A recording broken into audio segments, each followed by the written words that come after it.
Drawing was one of the first things that got me interested in art. It's something that I've always done and I've always enjoyed doing. I started out like most people using graphite and doodling in my sketchbooks, and eventually I moved on to charcoal. Charcoal's a little bit more difficult to use than graphite, so it was a bit of a slow learning curve for me. I've been drawing with charcoal for about 10 years now, and it is probably one of the favourite mediums I use. Which is why I was so excited when a client commissioned me to create some huge big cat drawings in charcoal. I'm going to be documenting the creation of every single one of these large big cat drawings. So I hope you'll subscribe and stick around to see them all being made. The reason I like using charcoal so much is because it's so malleable. You can push it and pull it around the canvas so easily. The downside to this malleability is the messiness. Charcoal is probably the single messiest medium that I use. It actually gets everywhere, and it's so easy to ruin a drawing by smudging it or smearing charcoal from your hands all over that surface. I actually have a bit of a love-hate relationship with charcoal, which is probably why it's my favourite medium to use. But I can also sometimes get a bit bored of working solely in black and white, so I do try and incorporate some painting into my schedule as well. Over the past few years, I've probably been painting more than I have been drawing with charcoal, and one of the main reasons why I stopped drawing with charcoal when I was younger was the cost of framing. Glass was so expensive. Well, it still is really expensive. And shipping paintings framed behind glass is a logistical nightmare. So it was much cheaper and much easier for me at that point in my life and that point in my career to ship paintings that could be framed easily with floater frames. It was actually really difficult for me when I switched to painting. That's because my level with my drawings was so much higher than my level with paintings, and the skills that I'd learned in the charcoals didn't necessarily help me with the painting in those beginning stages. It took a lot of time and a lot of practice to develop the skills that I needed to create effective paintings. Eventually though, I reached a point where I was happy with my skill level with my paintings, but actually found that I was missing out on the drawing, and it was something that I wanted to get back into. So I just picked up some charcoal and got back to work. And what I found was, when I picked up that charcoal and started charcoal drawing again, a lot of the skills that I'd learned from painting had transferred to my drawing skills. So instead of thinking about a charcoal drawing as a drawing, I started applying that charcoal to the paper as if it was a brushstroke. And these new skills and these new techniques and this new way of looking at drawing helped me fall back in love with it. Now, I've tried all sorts of techniques and methods with charcoal, and what I really fell in love with and what I really like the most is trying to get a sense of realism, but also abstracting up a piece a little bit. I like those interesting marks and that variation that you can get from abstracting things. You might have seen in some of my other charcoal videos about how I add those abstract marks using splashes and drips to just add something extra to the piece. With these pictures, I focus more on the values, the shadows and the lights, and getting those correct. Getting them in the right place, getting them in the right shade, rather than focusing on that photorealistic detail. This piece, however, the one that I'm working on in this video, that required something more. My clients, when messaging me, compared my work to the work of Robert Longo, which is a massive compliment. Robert Longo's work is absolutely fantastic. And if you are a charcoal artist and you work in charcoal, if you haven't already, you need to go and check it out. The brief for this commission was to create a realistic drawing full of life and character, which obviously meant adding in details and lots of them. In my opinion, and I do just say this in my opinion, there are two ways to approach a realistic drawing. The first is what I think most people try and do, which is copy a photograph exactly. The second is trying to give a sense of form and a sense of life to the subject without rendering every single detail. So with the first truly photo-like realism and that photo-like method, you might actually start by working in a grid-like method. So rendering meticulously small sections of your piece, section by section. This is a very time-consuming method. Drawings like this can take upwards and well upwards of 300 plus hours. And let's be honest, ain't nobody got time for that. Take Robert Longo's work, for example. If you look, it could be a photograph. And I would say that when creating this piece, he has stuck very meticulously to that reference photo, or that collection of reference photos, rendering each section to the point of that reference photo. If you actually zoom in on the work and you look, you can see that it's not necessarily got every single strand of hair. It's not over detailed, and it's actually quite blurry and soft looking. This might seem a little bit counterintuitive regarding the meticulous rendering of every single detail, like Robert Longo has not done that, but I would say, taking an educated guess, he has.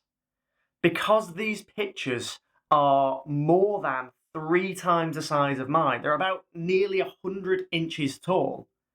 If you blew up a photograph to that size, most of that photograph would be blurry, it would be soft, it would be slightly out of focus. And that's what he's replicated in these huge charcoal drawings. And actually, it's only when it's compressed into this screen and you're viewing it on your phone or your computer that all of these large, soft, blurry sections come together to create a hyper-realistic and detailed-looking piece. The second method is much more about the impression of realism and is much faster to do. Your aim isn't to render every single pore or every single strand of fur from the photograph. You're just trying to give a sense of fur and a sense of realism. You don't need to be as exact with everything. Now, the first approach does take a lot longer. In terms of each piece, you need to put more hours into. But I actually think the second approach is much, much harder to do. Understanding and being able to create a realistic looking drawing without meticulously rendering the photograph is a skill in itself, and that skill might actually be where talent comes into play. Being able to instinctively know which details to add and which details to leave out is what makes a good artist great. It takes years of practice and patience for artists to create convincing realism that doesn't take hundreds of hours to achieve. I mean, it's my opinion that given thousands of hours and proper instruction, anybody could create a hyper-realistic picture that looks exactly like a photograph. And if you took the time to just literally place the right colour in the right spot for every single pixel on that photograph, then you're going to create a photorealistic image. The skill is knowing which corners to cut and creating effective marks without that methodical exactness that is essentially you becoming a human printer. Talent is being able to do all of that, create realistic photographic looking images, but have it look more than just a photograph. Make it look alive, make it come out at you. And it's that life and that character that I am constantly striving for with every single one of my artworks. I'm not trying to render every single strand of fur. I'm not stuck to my reference photo. I'm using my knowledge and my memory and skills that I've developed over thousands of hours of practice and countless other tiger drawings. It's essentially just muscle memory. And I suppose that's what style is. It's your uniqueness, the marks that you make because of what you've learned, the habits that you've got into, the shortcuts that you take, whether they're good or bad.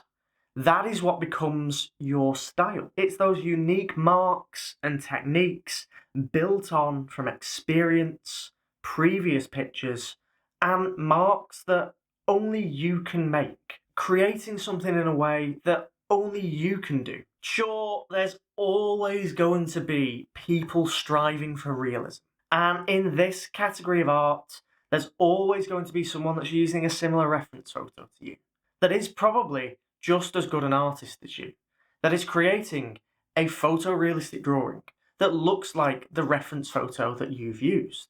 But what makes that good artist great isn't just making it look like that photograph.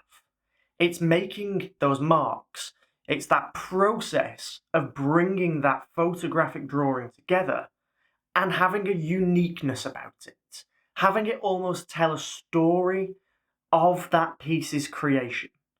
Giving life to the subject that just copying a photograph exactly isn't going to give you. As you progress through your own artistic journeys, you will learn skills and techniques that you have learned to work for you. You have adapted, you have tried, you have experimented, and those marks that you're making are going to be unique to you. And when I'm creating my charcoal pieces, I am just giving the impression of fur.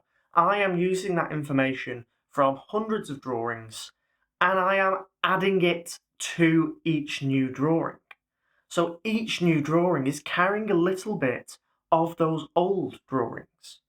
It's a journey of not only the creation of an individual piece, but it's also telling a story of my own artistic development throughout the years that I've been drawing and painting.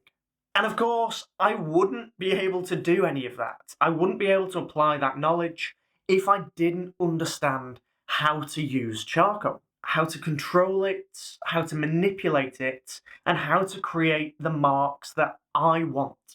This is something that I've learned over time, but it is also something that I am willing to share with you guys. So if you do have any questions about my charcoal technique or the materials that I use, please just let me know in the comments, and I will try to answer them all in the next video.